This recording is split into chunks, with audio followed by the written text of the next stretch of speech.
Olá, meus queridos alunos. Eu já postei aqui no YouTube uma aula sobre estrutura de DNA, outra aula sobre replicação do DNA. Agora chegou a vez da transcrição do DNA. Lá para trás, vamos revisar isso, eu comentei com vocês que o DNA tem duas propriedades básicas. Na condição de molécula hereditária, ele tem duas propriedades básicas. Uma é a capacidade de replicação e a outra é a capacidade de carregar informação. O DNA é uma molécula informacional. Agora, de que maneira o DNA carrega informação? Vamos fazer então uma analogia com a música. Antigamente, tinha aqueles discos grandes de vinil, aquele disco bolachão que a agulha passava. Veja, naqueles discos de vinil de antigamente, o que estava gravado nele era a música em si. Como assim o que estava gravado nele era a música? Isso não é óbvio? Não, veja bem. Como é que você poderia gravar um daqueles discos de vinil com música? Você poderia pegar um disco virgem, digamos assim, e colocar uma agulha. Aí você botava a banda para tocar. Acontece que o som da música causa vibrações no ar. Essa vibração causada pela música que a banda estava tocando fazia a agulha tremer. À medida que a agulha ia tremendo ao ritmo da música, ela ia gravando a música no disco. Você pode gravar um disco de vinil mais ou menos dessa maneira. Você toca a música, a agulha vai tremendo e vai gravando a música no disco. Então, o que está gravado naqueles discos de vinil, nos bolachões, é a música em si. Esse é o sistema analógico. Agora vamos pensar no sistema digital, no CD de música, que toca no CD player. Em um CD de música, o que está gravado não é a música em si. O que está gravado no CD de música é o código binário do computador, uma sequência de zeros e uns. Se o laser bater no CD e não refletir, o aparelho interpreta como sendo zero. Se ele bater no CD e refletir, o aparelho interpreta como sendo 1. Essa sequência de zeros e uns, então, o aparelho decodifica em música. Então, o que está gravado em um CD de música não é a música. É uma sequência de zeros e uns que o aparelho decodifica como música. Você agora está me vendo aí no seu computador. O que está gravado no seu computador não é a minha imagem. É uma sequência de zeros e uns. E aí existe um programa de computador que decodifica isso em som e imagem. O DNA é como um CD. O DNA é como um HD do seu computador. O DNA é um sistema digital. O que está gravado nele não é a coisa em si. É um código. É um código. Eu acho interessante, você já deve ter visto isso em livros didáticos, tinha aquela noção de homúnculo, como se o espermatozoide carregasse um homenzinho dentro dele. Eles achavam que dentro do espermatozoide havia um homenzinho. Essa é imaginar a vida como se fosse um sistema analógico, o espermatozoide já carregando um homenzinho. Na verdade, a vida é um sistema digital. O espermatozoide não carrega um homenzinho. O espermatozoide e o óvulo carregam o DNA, que contém um código que, quando decodificado, constrói um homenzinho. Ok?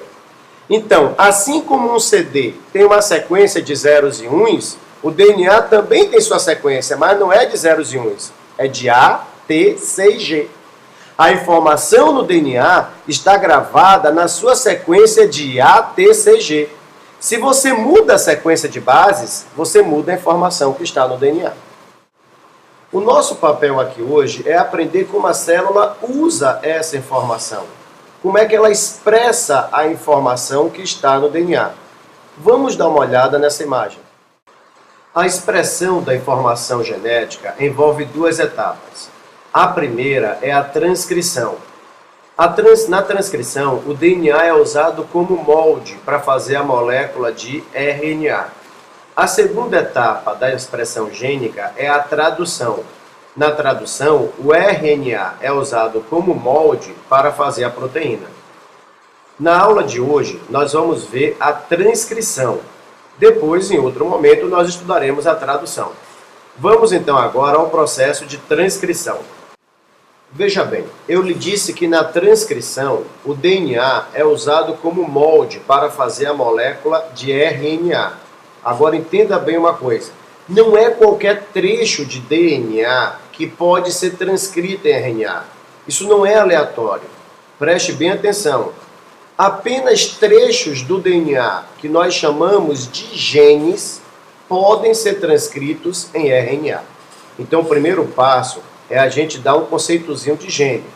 Veja bem, há várias maneiras diferentes de você conceituar gene. Eu lembro que quando eu fiz a minha faculdade, a grande professora Maria Luísa, que foi minha professora de genética molecular, deu umas 12 definições de gene. Até a oitava eu fui feliz, depois foi um horror. Eu vou dar para vocês 2 ou 3 possibilidades de conceituar gene. A primeira, você pode pensar gene assim. Gene é um trecho do DNA que pode ser transcrito em RNA. Tudo bem, você pode pensar gene dessa maneira. Um trecho do DNA que pode ser transcrito em RNA. Uma segunda possibilidade de você definir gene seria um trecho de DNA que codifica uma proteína. Porque veja, como eu lhe falei, que a expressão gênica tem 2 etapas, a transcrição e a tradução. Ao final da tradução, haverá uma proteína. Então, um trecho do DNA que codifica uma proteína. Mas eu já vi uma questão de vestibular que deu como resposta o seguinte: gene é um trecho do DNA que, na maioria das vezes, codifica uma proteína. Por que o na maioria das vezes? Veja, porque não existe só um tipo de RNA. Existe o RNA mensageiro, o RNA ribossômico e o RNA transportador. Basicamente, simplificando, nós temos esses 3 tipos de RNA: mensageiro, ribossômico e transportador.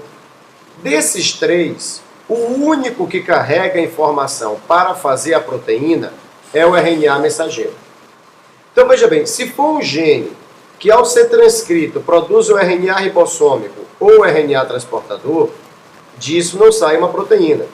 Agora, se for um gene que codifica o RNA do tipo mensageiro, aí sim vai codificar uma proteína. Então você pode dizer que gene é um trecho do DNA que na maioria das vezes codifica uma proteína. Vamos agora olhar o mecanismo de transcrição. Quem faz a transcrição do DNA é uma enzima chamada RNA polimerase. A RNA polimerase tem um problema, porque ela só pode transcrever trechos do DNA que sejam genes. Então, como é que ela sabe onde começa o gene? Ela sabe pelo seguinte: sempre antes do gene haverá um trecho do DNA que nós chamamos de promotor. O promotor apresenta uma sequência de bases que a enzima RNA polimerase reconhece. Ela, então, se liga ao promotor e abre a dupla hélice. Aí, então, a enzima RNA polimerase percorre o gene e, à medida que percorre o gene, ela sintetiza a molécula de RNA. Mas como assim sintetiza o RNA? Ela coleta nucleotídeos de RNA que estão soltos e vai unindo uns aos outros, fazendo a molécula de RNA. O importante é você perceber que a sequência de bases do RNA é determinada pela sequência de bases do DNA. Então, se no DNA tiver adenina, o RNA vai ter uracila. Lembre que RNA não tem timina, no lugar da timina é uracila. Se no DNA tiver timina, no RNA a enzima vai colocar adenina. Se for C, vai colocar G. Se for G, vai colocar C. E assim por diante. Então, observe bem. Se você olhar esse processo, você vai ver que ao final, depois de percorrer todo o gene, a enzima RNA polimerase cai fora, o DNA volta a se fechar e a molécula de RNA está pronta. Então, meu filho, pelo amor de Deus, não cometa esse erro que muitos alunos cometem, de dizer que na transcrição o DNA se transforma em RNA. Isso aí não é Pokémon, ninguém se transformou em nada. O DNA foi usado como molde para fazer o RNA. Entendeu? Pessoal, esse foi o mecanismo básico de transcrição. Há muito mais a saber sobre esse assunto.